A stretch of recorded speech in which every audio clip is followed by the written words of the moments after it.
Speaking with my special guest, Tessa Alburn, and we'll be discussing Set Yourself Free to Express Your Passionate Purpose.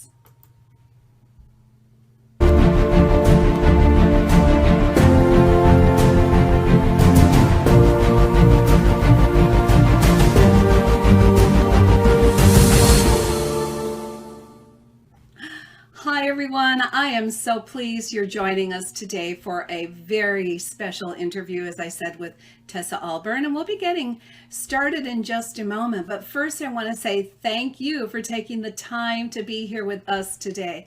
I'm Virginia Parsons, your host, and it is my passion to provide you, the entrepreneur, with a goldmine of inspirational tips, strategies, and advice to help you grow your business from inspirational business women in the know. And as I said, Tessa is going to give us some wonderful information today. And what I'm going to do is play the preview trailer for you. And while I'm doing that, would you do me a big favor and help spread the word? If you can think of someone who would benefit by this information while the trailer is running, you can go ahead and let them all know about it, and that would be terrific. And we'll be getting the interview started just after the preview. Here we go.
You can see that you're in for a real treat.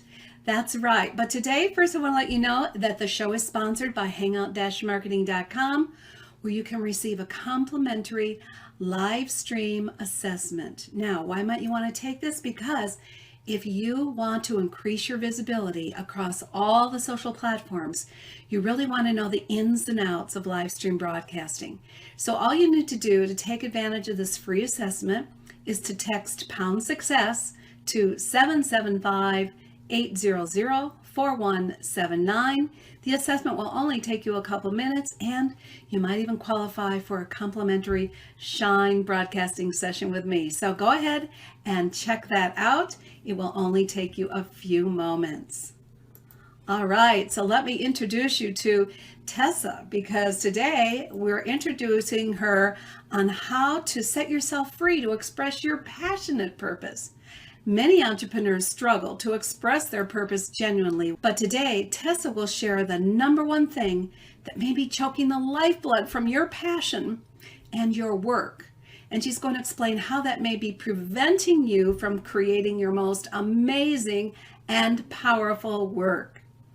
Now, during today's interview, you're going to discover 1, the evolution of shame; 2, different saboteurs that keep you stuck; 3, proven methods to set yourself free to live your passionate purpose.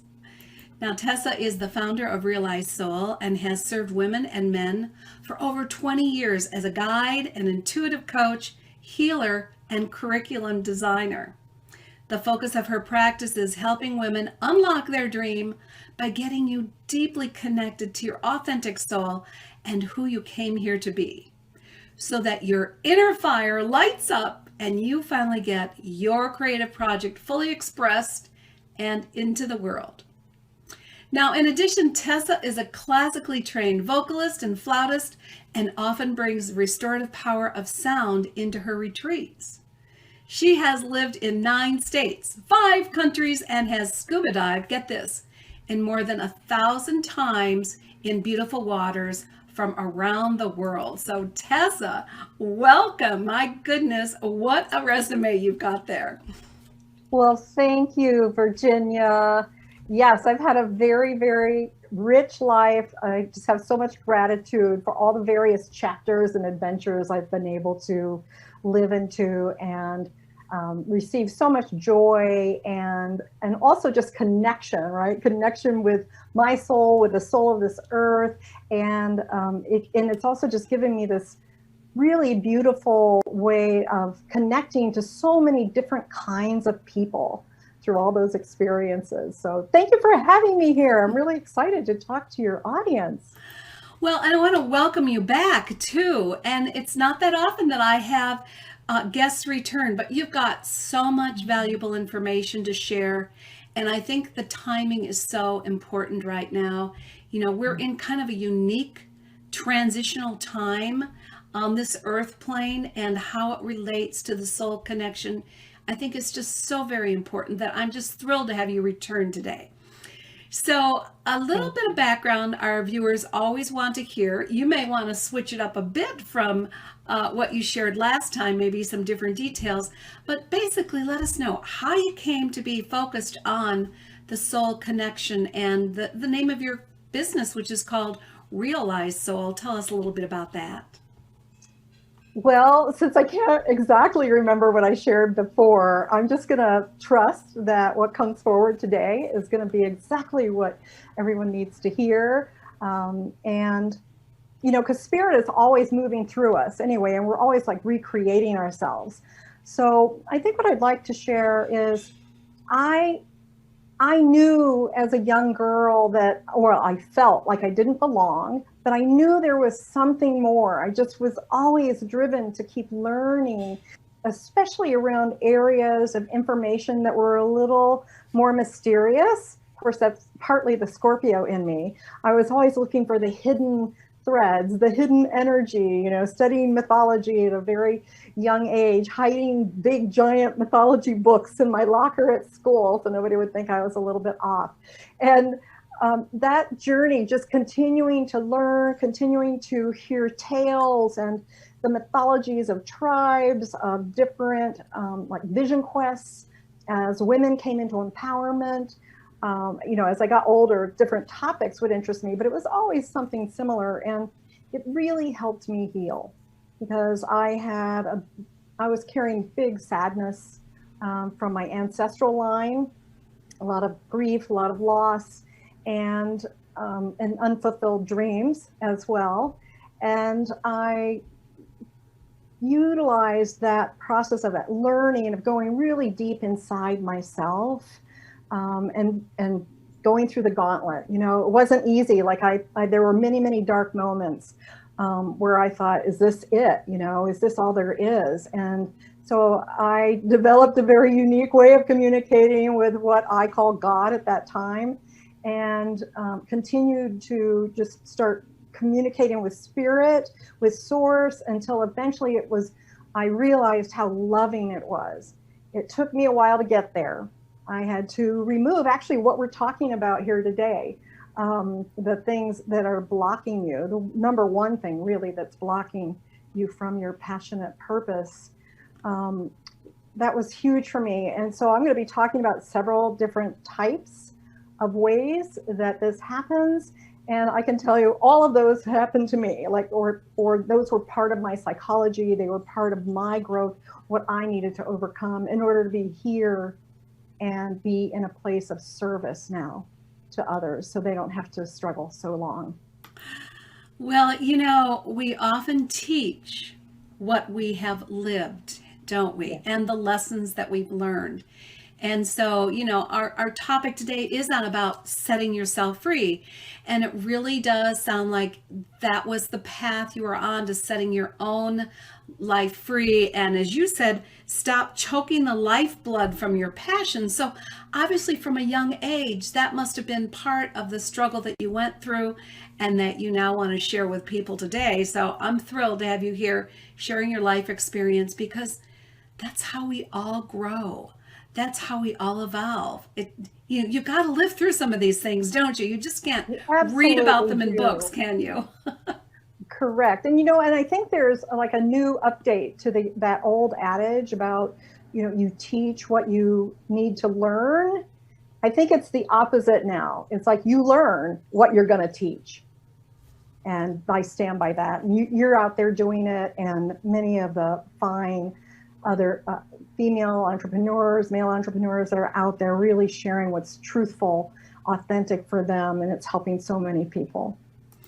Yeah, I appreciate that. And, really what we want for people and our viewers here today, I would love to hear from you. When you hear a gem from Tessa, would you please let us know in the comment chat area? That was a gem and something that you could take home and actually start to apply in your own life as far as expressing your own passionate purpose. So let's talk about some of the things that are getting in the way of people setting themselves free so that they can express that purpose. And the first one is around shame and the evolution of shame, isn't it? Can you share what you mean about that? I'd be happy to. So I think there's a general understanding of what shame is. We've all experienced it. If you've been human on this planet for any amount of time, if you're listening to this, you have experienced it. And, I was taught that there were different versions of shame, but what I'm really talking about here today is the shame that feels like shame. It's the feeling that you're bad, that you're wrong, that there's something just totally so wrong with you that you need to be pushed aside, expelled, discarded. And so where this comes from, I just want to give a little brief look into this, is partly the way the brain works. So we all know, in the example of pain in the body, pain is just a signal that there's something off. And so we go and we tend to it and we make it better so that whatever was having pain before, hopefully is now going to be thriving. But if we let it go, if we just let the pain go, then it gets worse and worse. Well, shame also evolved in a similar fashion, but it was really around the social influences.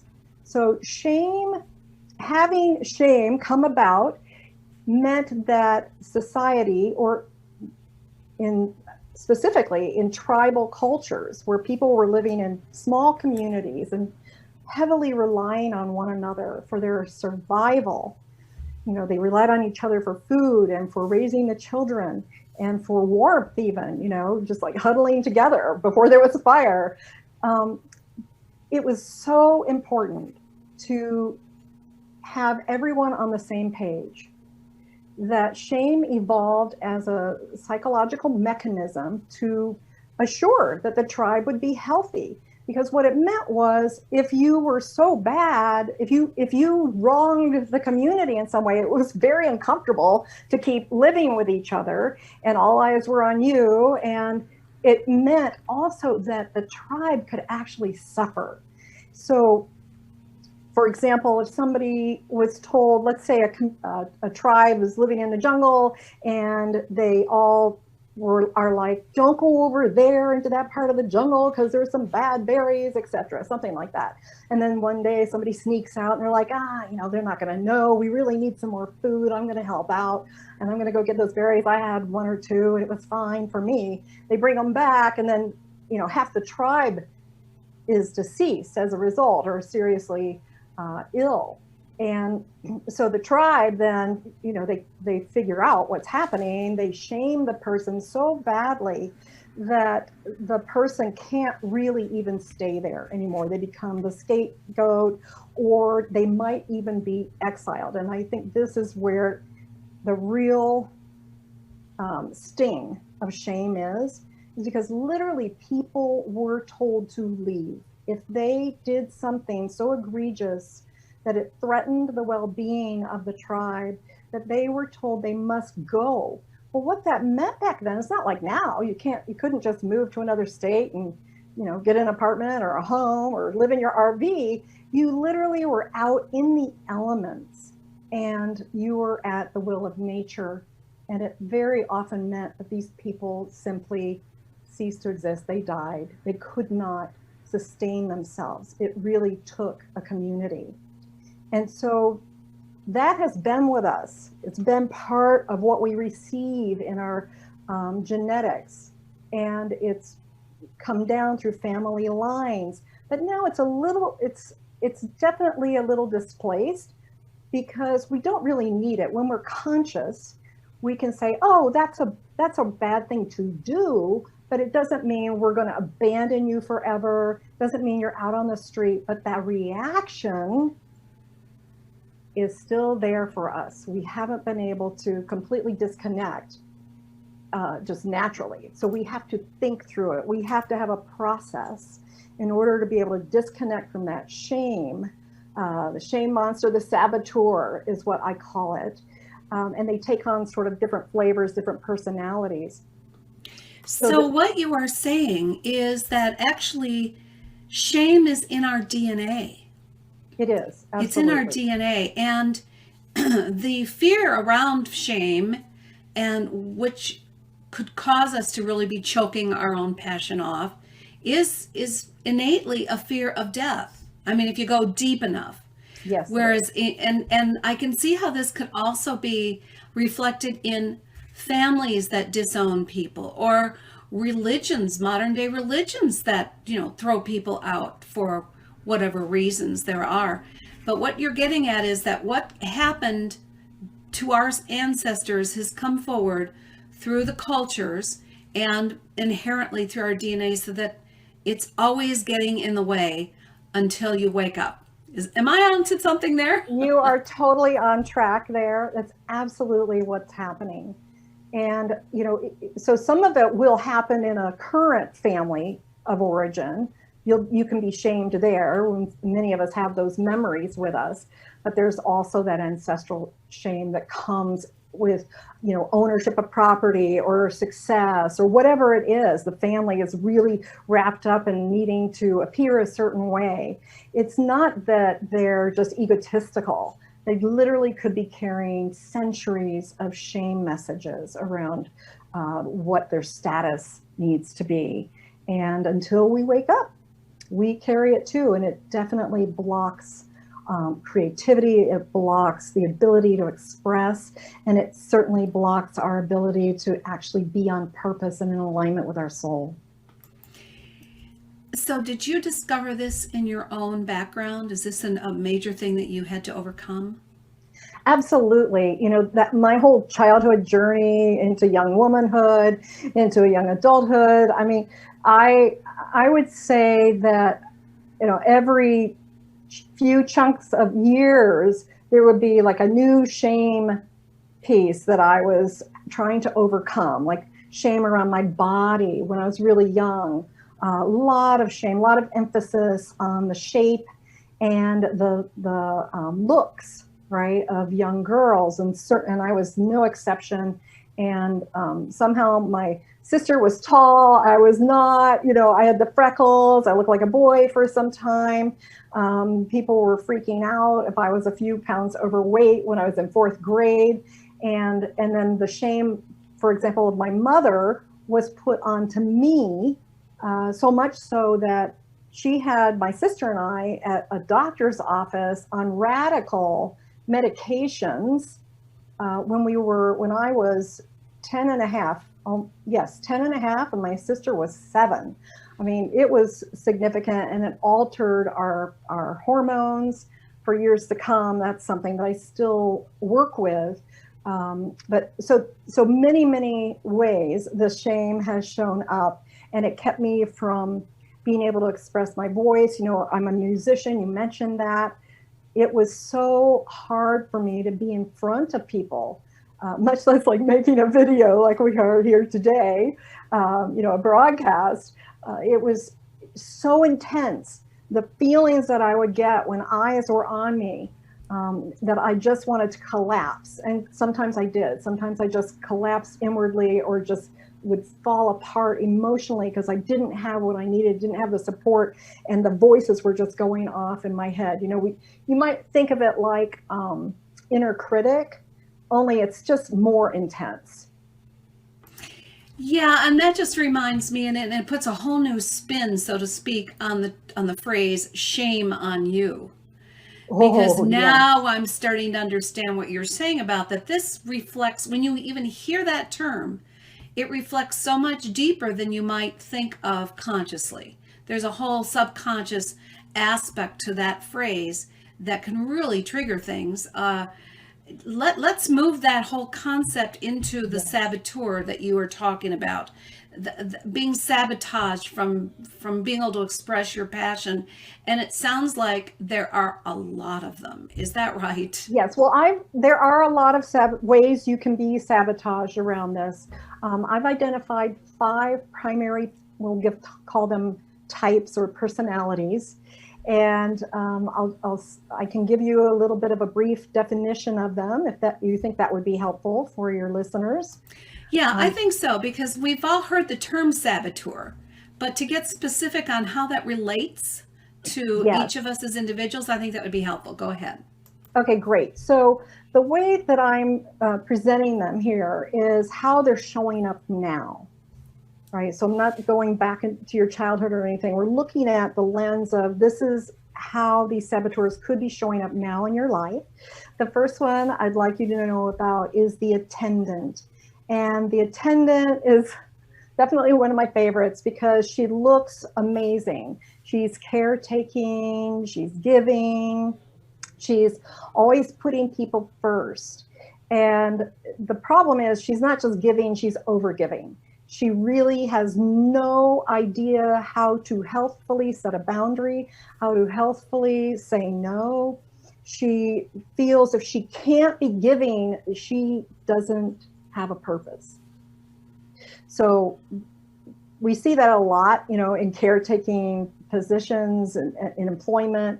But it can be part of our saboteur makeup. Now, I've had all of these at one time or another. What I would say now is most people have like a combination of 2 that are predominant, and then they might dip their toe into another one. So I'll keep going here. The second saboteur I'd like you to know about today is the hyper empath. Now, we've heard this phrase, hypersensitive, highly sensitive person, HSPs, but this is slightly different. So this is really someone who knows already that they're an empath. They utilize this, they count on it to be able to be safe in the world. They might have turned it into a profession and become a healer because they're able to feel into people's energy, that's out here. But the problem is they're not knowing what's going on in here. They can get so mixed up, so convoluted, so muddy that their own feelings are just like hidden in this roller coaster of energy. So they're constantly having to protect themselves, watch out for what's going on. They could be in a state of hyper alertness all the time. It takes a lot of energy if you're a hyper empath and you don't know how to manage that and to unplug from the saboteur. The third saboteur is the silent sufferer. Now, I would say this one, there's fewer people, if we're going to take a demographic, fewer that have this, but almost everybody touches into it at one point or another. I had it big time. The way that it showed up for me was having physical pain first. I had actual physical pain, and the physical pain that I was having, I wasn't able to understand. No one could give me a diagnosis that meant anything. I spent many, many dollars on trying to figure that out, many years. And at a certain point, the pain, it went from pain into then emotional pain. So then I'd have the physical pain, and then I'd have all the shame of the emotions of what's wrong with me. There's now something wrong with me because nobody can figure this out.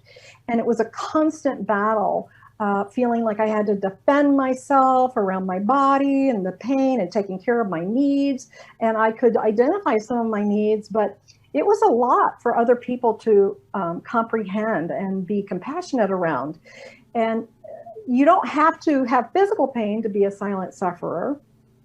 You can also be on the emotional scale. So you maybe don't know how to get your emotional needs met. And so you keep it to yourself, right? You just keep it to yourself.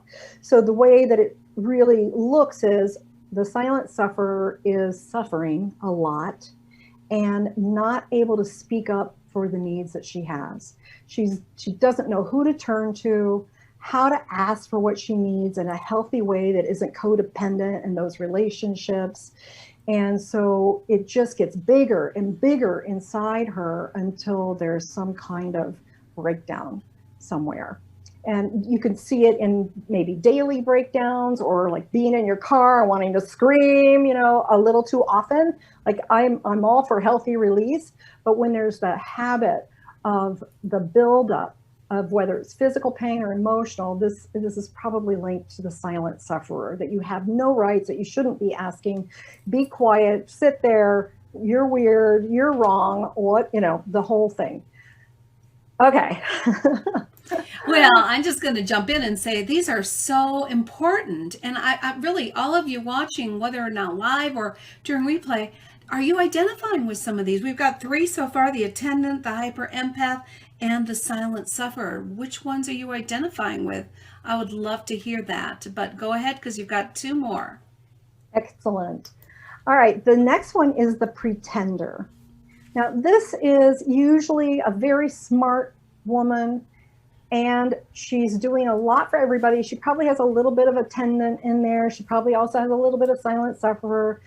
But the main thing is she's really trying to fit into either a family system, a work system, or a cultural system by changing how she speaks, by not speaking up, by proving herself. So there's this element of needing to prove herself quite strongly. That's where it'll really pop out. So she's almost unable to even know what she needs because she's so wrapped up in her to-do list. Got to get this done, this done, this done, this done, this done, this done, this done. This has to happen. She so believes it. She believes she cannot let go for a moment. She believes she cannot stop and breathe. And the truth is she can, but she doesn't know that yet. So when the saboteur has a grip on her, that's what she's running. The 5th and final saboteur is the distractionist. Now, we see a fair amount of this in our culture today, especially with social media being what it is. The distractionist wants to do something really good in the world. She has some big dream that's kind of just sitting there inside of her, but she cannot, when she's under the spell of the saboteur, she just cannot beat it. She is much more likely to just go to something easy. So whether that's streaming something, whether that's Facebooking, whatever the app of the day is, creating laughter, she distracts with laughter rather than actually processing what's going on. And she also isn't getting everything she needs for her emotional, mental, physical support or spiritual. And she likes to distract from the spiritual support pretty frequently. She may have lost touch even with what her beliefs are. So those are the primary saboteurs. And I have a question around that. Yes, please. So would someone who's a distractionist, so to speak, would they be much more inclined to have problems with alcoholism or drugs or, some of those kind of dependencies? Question. Yes, I would say that one can be an addictive nature, right? Which is why I see so many of the distractionists going to social media or buying online course after online course after online course, but not really doing the program, that sort of thing, or going to anything that is going to distract them from what's really troubling them, distract them from the feelings, distract them from the thoughts. So yes, absolutely. It can be that. It could be a sexual addiction. It's addiction of any kind, for sure. Yeah, that's what I was thinking. It sounded like distractionist had a lot to do with or parallel to addictive personality types. Yes, but that's not to say that all of them are alcoholics. That's not necessarily true.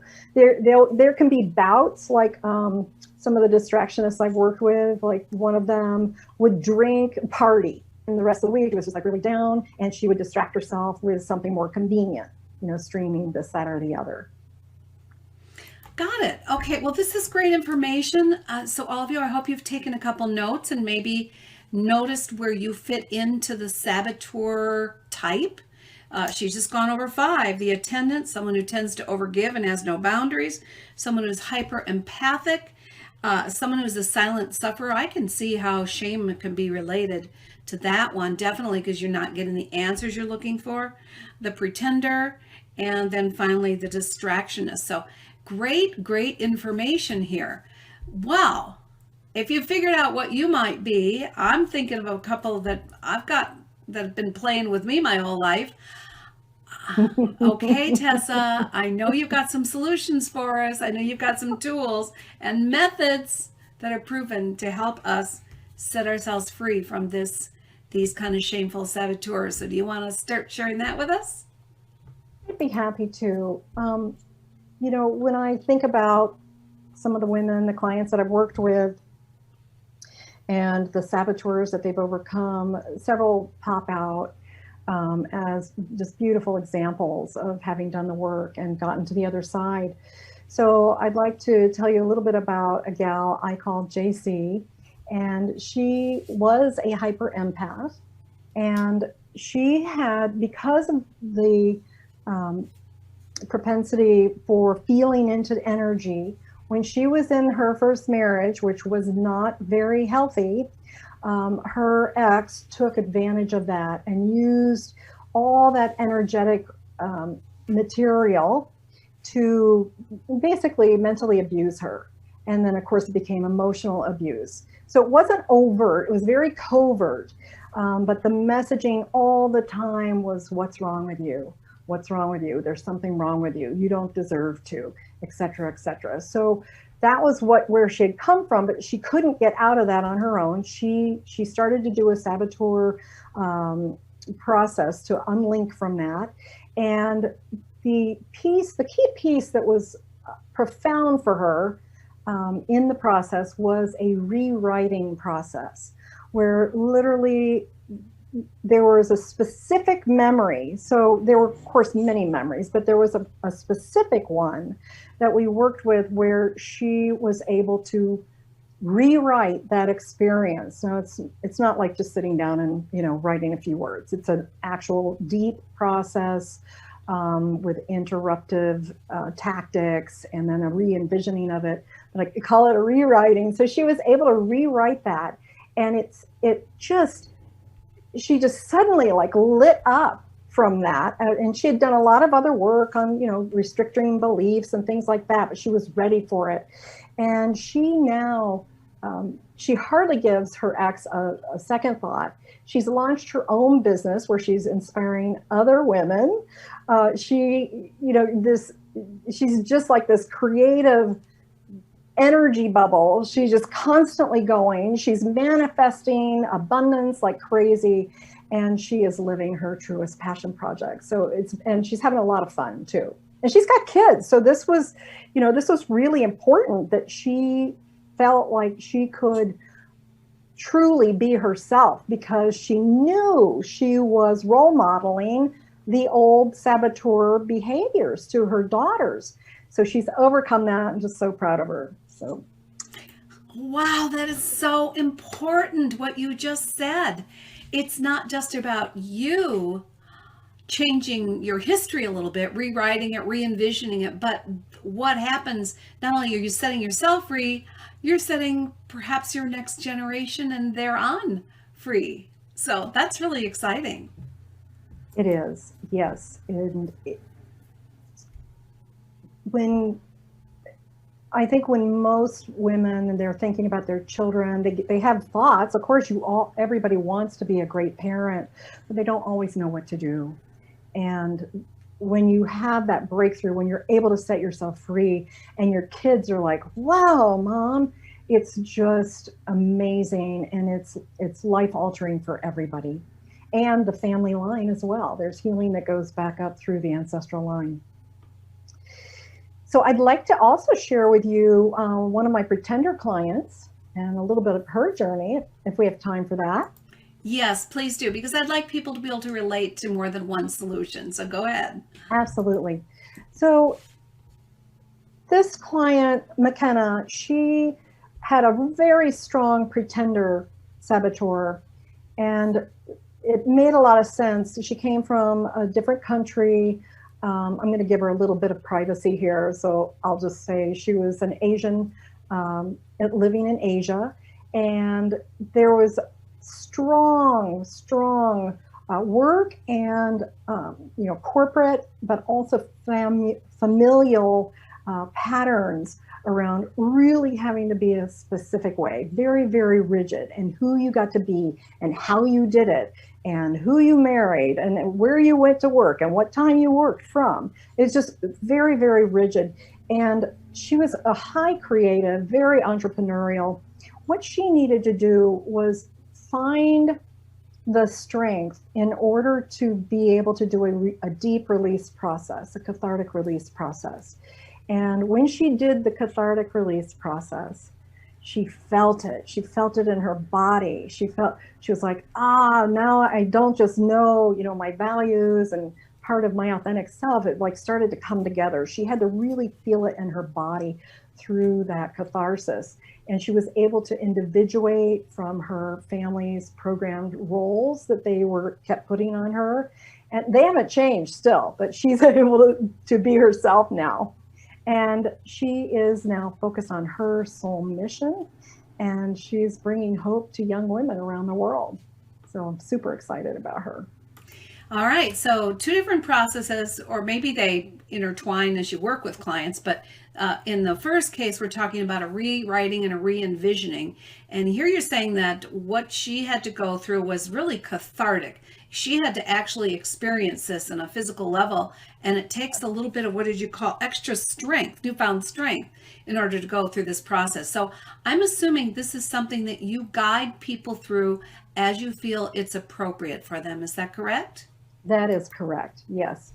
That kind of a process is not something that most people can just suddenly start jumping right into. It can be scary to some of the younger parts of ourselves, to the little ones in us. It takes a pretty thorough understanding before you can get there. And then it's great to have someone lead you through it so you're not alone. Yeah, so these are some things that you're sharing around client work that you have done that are processes that are going to be dependent on the client's needs, their predispositions, the saboteurs that seem to be operating. Do you have any tip at all you can share with people that they could do safely and at least make some breakthroughs on their own? Absolutely. So, you can start to do some cathartic release on a small scale simply by sensing into your body. So if you feel you've identified a pattern, so the specificity really helps. So first you want to identify, what is the pattern? What is it that I want to release out of my field? And then you want to sense into where it is in your body, your energy body. It could be like a little bit out here. It might feel like it's outside a little bit in your aura, but often you can actually sense it in your body because you get an ick, you get something happening that you don't like. That's probably where the pattern has kind of lodged into the cellular memory. And so you can just literally I would call in your high self for support, or your spirit guide, and you can take it where it is with your hands, and you can energetically pull it out of you, throw it on the floor, or throw it up into the light and let the light transmute it. And once you have it out of you, so you really want to get it so it feels out, right? So this is this one pattern. And then you want to fill up. It's really critical to do this piece. This is part of the replacing piece. So you want to replace what you took out with something source driven or purely authentic to you. So you could fill up that space with, I call it an I am, right? A value, something you really, really care about, like peace, world peace. You could fill it up with world peace or love or compassion. Or if you want to just like be open to the magic of the universe, you could envision a rainbow coming in, rainbow light or pure source energy. But you want to make sure you do that so you're not creating a vacuum in your energy body, because that vacuum can attract other stuff you don't want. So that would be the process. Identify the pattern, pull it out, physically feel it come out, like maybe even get a little emotional, like I'm getting you out of me once and for all, and then fill up with divine energy. Beautiful. So it's your own extraction process. You identify where it's located in your body or within your clothes aura. There's a feeling, a nudge that takes you to that spot, and you say, that I don't want that hanging out in me anymore. And you physically, with your hands, make that gesture of pulling it out and releasing it to the light. But don't stop there. Make sure you fill it. Fill it with something that you identify with, whether it's love, peace, I am, light, as you said, a rainbow. This is a great technique, and it's simple. Even though you might have to repeat this, right? It's not something that necessarily is you do it once and it's done. Is that correct? Yes, and.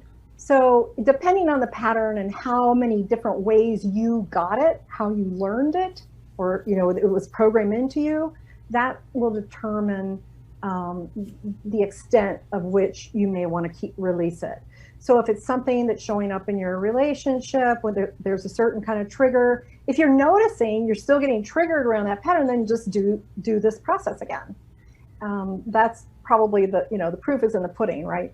But just remember, we all have been programmed, usually in a number of ways, but sometimes a pattern is ready to go. If you've already done some work on it, and you might just have been missing one of these elements, this is a great way to just take yourself over the edge and get into beautiful levels of joy and bliss. And just so when you fill up, I will say this, so when you fill up, it's gonna feel good. And if it's not feeling good, then you're not filling up with divine energy. So feel good and then go on with your life and see how far it takes you. Oh, I just love this. And this is like a process to set yourself free so that you can express your true passion. And that's what this interview has been all about. And you've just given us some great information, Tessa, and some great strategies and proven methods to do that, set yourself free. Now, you have a wonderful gift that can also help people identify some more things. So I'm going to bring that up, give them the link to it, and then I'd like you to tell them a little bit about it. Tessa's gift it can be found at hmtips.com/Tessa gift, hmtips.com/Tessa gift. Tessa, go ahead and tell us about this. I'd be happy to. So this is a soul connection assessment. The design of it is to help you identify different areas where you're connecting into your true soul, your true self, and where you could use a little bit of support. And some of the areas that are covered in it are like intuition, empathy, because in this case, having some empathy is a good thing. We all want to have some empathy, not like in the case of the hyper empath, but true empathy is a wonderful attribute and a gift. Creativity. So there's a section on creativity. There's a section on balance. And I know there's another one that's just right out of my mind right now. Popped right out, but maybe it'll come back in a moment. But it's got several different categories where you can see where you might want to start focusing some energy on, purpose. There it is. So your purpose, right? If you're feeling like, I have a lot of this is working for me, but I'm still not quite there with my purpose. If you take the assessment, then you might find out what it is that would help you to get in touch with your purpose. So I encourage you to take this if you're wanting to get any kind of clarity around your soul purpose, how you might listen to your soul more, trusting your intuition more, or your creativity and your expression of it in the world.